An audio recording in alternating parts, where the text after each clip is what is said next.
You're always ready. Yes, we are here with Jason Andrade from Desjardins Bank, one of Montreal's mortgage specialists, client human touch, always there for his clients, no pressure to do business with, and he's always giving clients different kind of opinions and different ways to go about it to do any type of different mortgage status in today's Montreal market. Jason Andrade, I want you to rocket fuel this call. Yes.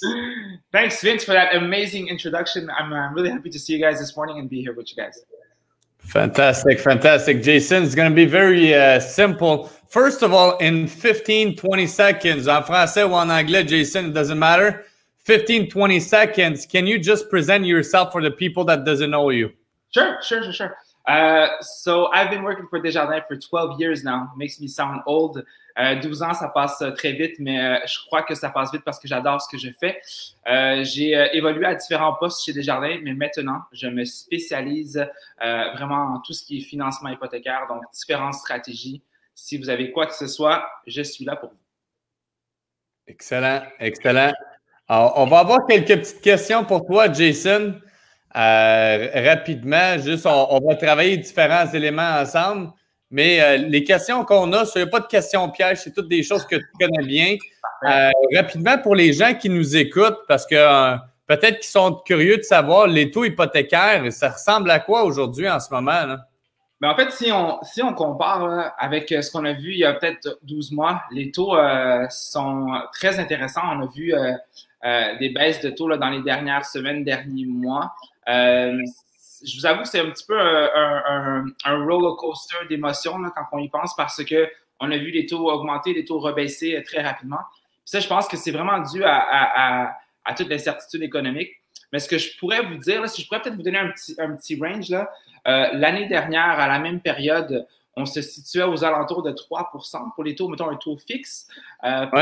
Présentement, donc 2020, en pleine pandémie, on se situe là, tout dépendamment du dossier, bien sûr, entre peut-être 2,29%, 2,79% dans certains cas. Donc, on est en meilleure posture en termes de taux que l'année dernière. Donc, ça, c'est une bonne nouvelle avec tout ce qu'on vit présentement. Excellent. Puis, qu'est-ce que tu penses qui fait qu'on est là-dedans maintenant? Là? Dans la baisse de taux? Donc, ce qu'il faut savoir, c'est que les taux d'intérêt sont souvent dictés ou dirigés par la Banque du Canada. Et ce qu'il faut savoir, c'est que la Banque du Canada, elle prévoit que parce que l'économie est peut-être incertaine à ce moment-ci, elle veut donner une chance aux Canadiens de garder les taux bas pour permettre aux Canadiens de souffler. Ce qu'il faut savoir, c'est que quand les taux augmentent, c'est que le gouvernement du Canada suppose que les Canadiens peuvent suivre cette hausse. Et quand on voit le contraire, donc quand on voit les taux baisser, c'est le gouvernement ou la Banque du Canada qui veut permettre aux Canadiens de respirer et de baisser les taux. Donc, avec tout ce qui se passe économiquement, on a vu malheureusement beaucoup de ménages perdre leur emploi, beaucoup d'incertitudes. Donc, le gouvernement veut permettre, donc la Banque du Canada veut permettre aux gens de respirer avec des taux un petit peu plus bas.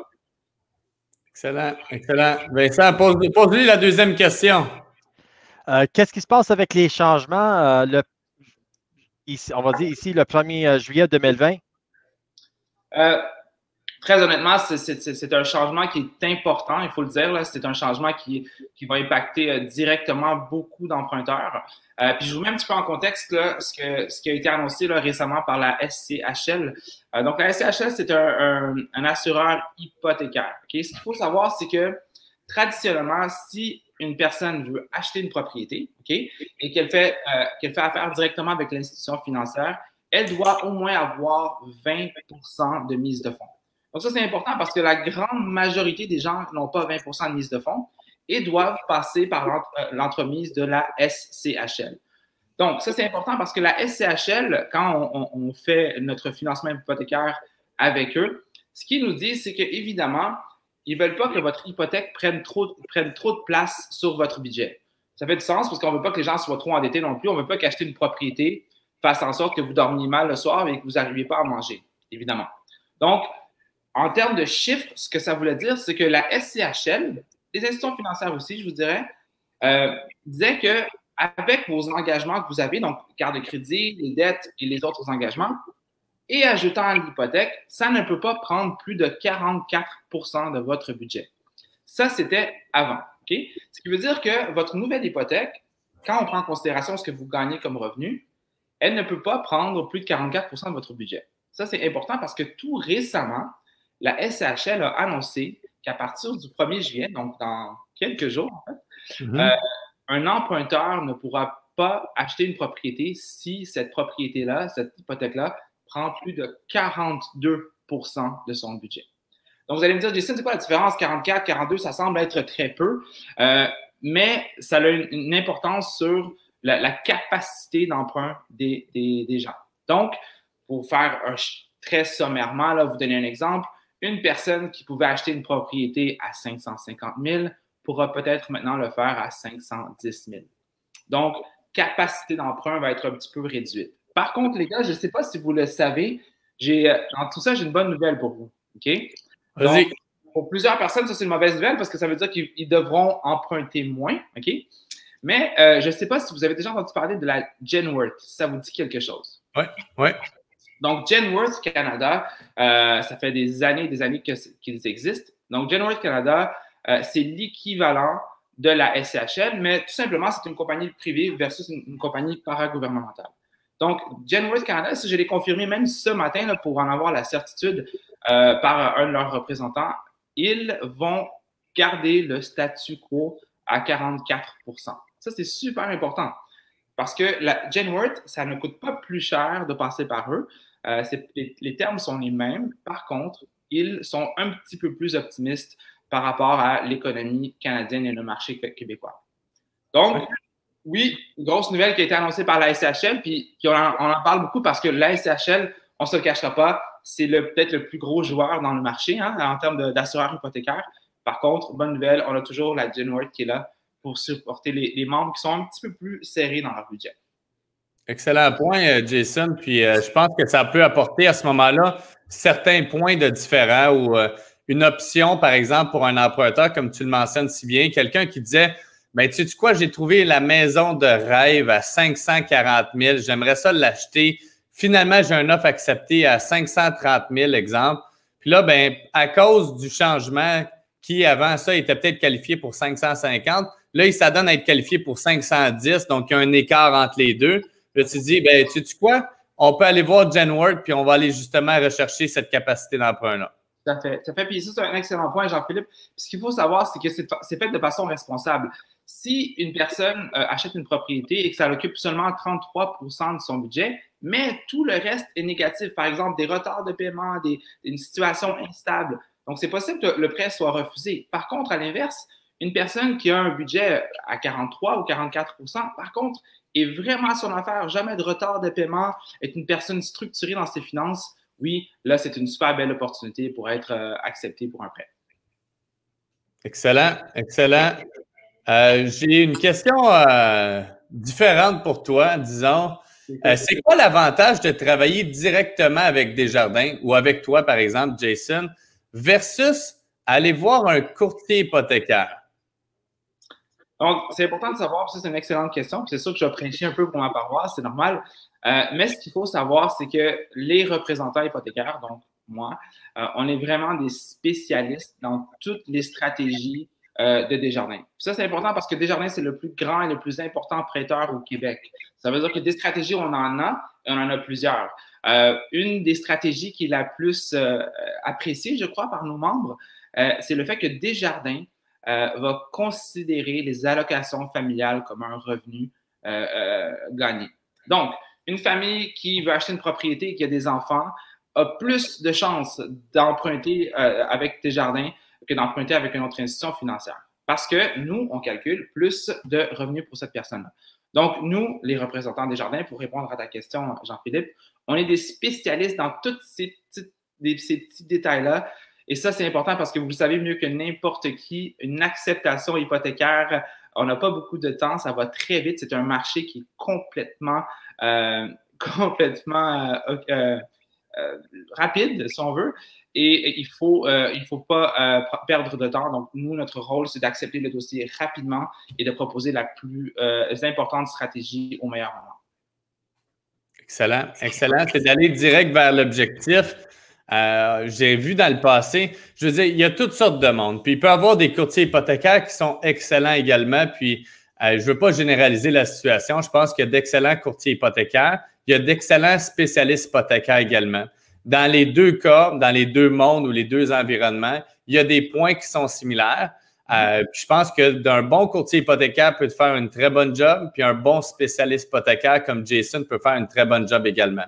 Un des avantages que moi, je vois en tant que courtier immobilier, puis comme tu l'as mentionné si bien, Jason, c'est la rapidité d'exécution. Un courtier hypothécaire n'est pas capable généralement d'être aussi rapide. Peut-être qu'il y a des exceptions, mais dans la majorité du temps, ce que je constate, c'est que ça va tout le temps prendre 3, 4, 5, 6 jours de plus quand c'est un courtier hypothécaire que quand c'est quelqu'un, soit comme toi, par exemple, qui est spécialiste chez Desjardins ou un spécialiste d'une autre institution financière, par exemple. C'est-tu un petit peu ce que tu voulais mentionner comme élément? Oui, oui, tout à fait. Puis c'est un excellent point. Moi, je dis toujours qu'un de mes rôles les plus importants, c'est de diminuer le niveau de stress de tout le monde, en fait, l'acheteur, parce qu'il y a beaucoup de stress, et les courtiers. Puis quand je parle de stress, on parle de délai.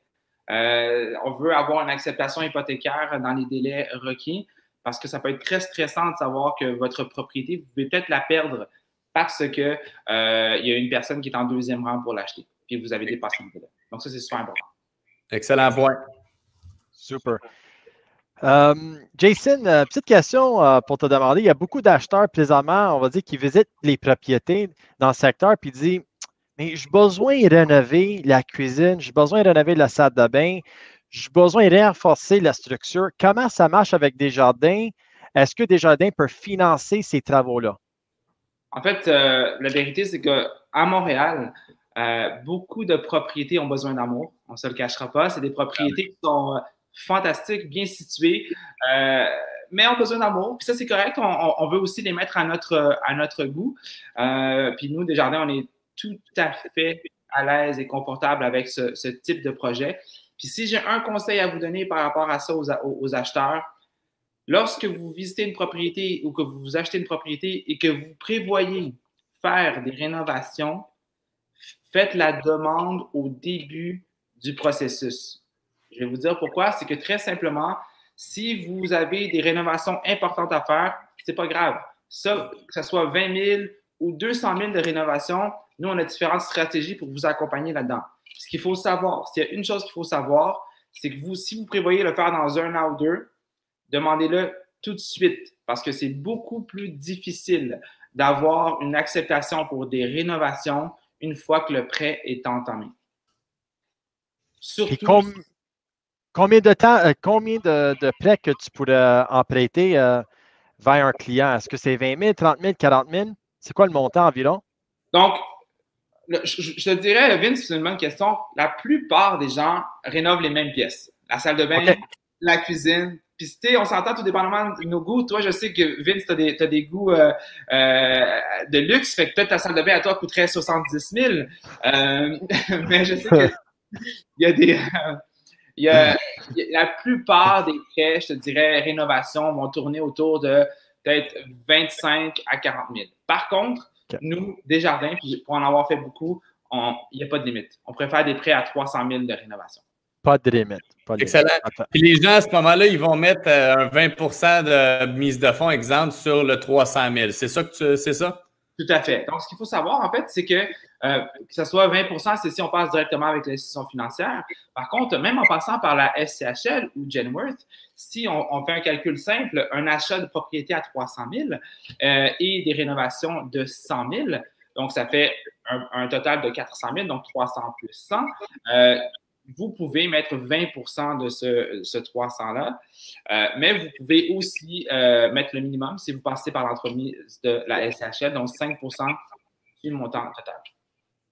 Excellent, excellent. C'est un bon point. Puis ça peut apporter à ce moment-là des solutions pour des gens qui disaient, ben, tu sais quoi, oui, j'ai un certain montant d'argent, mais j'en ai peut-être pas assez pour faire tous les travaux. Si on faisait un prêt rénovation, ça serait peut-être une option.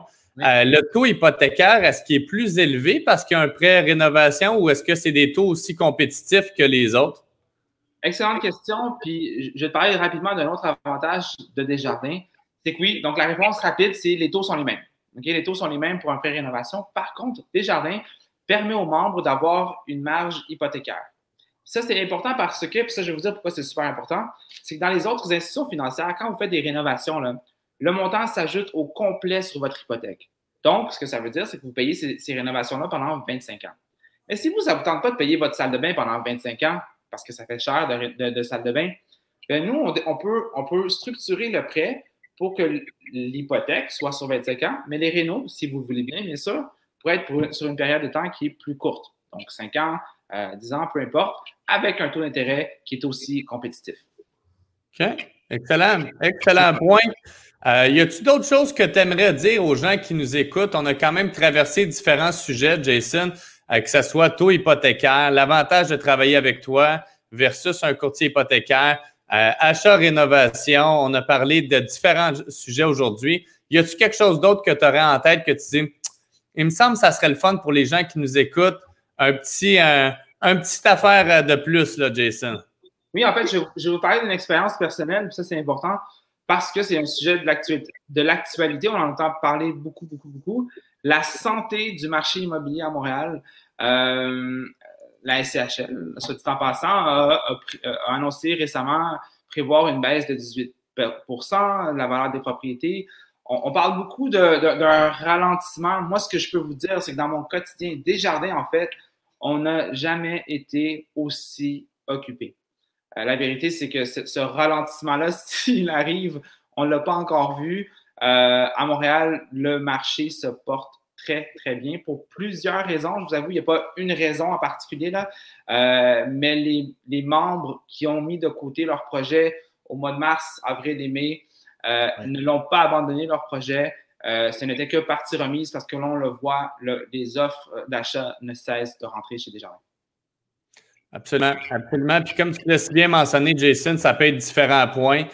Ça peut être la relance de l'économie, ça peut être des gens qui avaient mis leur projet de côté, ça peut être les taux hypothécaires qui sont encore excessivement bas, ça peut être aussi l'offre et la demande parce qu'il y a encore un inventaire qui est bas à Montréal par rapport au nombre d'acheteurs qui sont intéressés d'acheter. Je veux dire, il y a plein de circonstances qui font en sorte qu'en ce moment, non seulement le marché se tient fort, mais il continue de progresser en ce qui me concerne. Puis si ça continue comme ça, si c'est pas juste parce qu'il y avait du monde qui attendait d'acheter puis que ça se poursuit, bien, je pense qu'on va continuer quand même dans un élan de croissance, peut-être pas à la même rapidité comme on a vu peut-être dans les dernières années. Jason, je ne sais pas si tu es d'accord avec moi. Bien, tout à fait. On ne sait pas si ça va être soutenu au même rythme que les années dernières, mais ce qu'on sait, c'est que le marché est tellement féroce présentement que je pense que le mot le plus important, c'est la préparation. Donc, d'être préparé avec une bonne préautorisation, c'est clé dans un marché aussi féroce.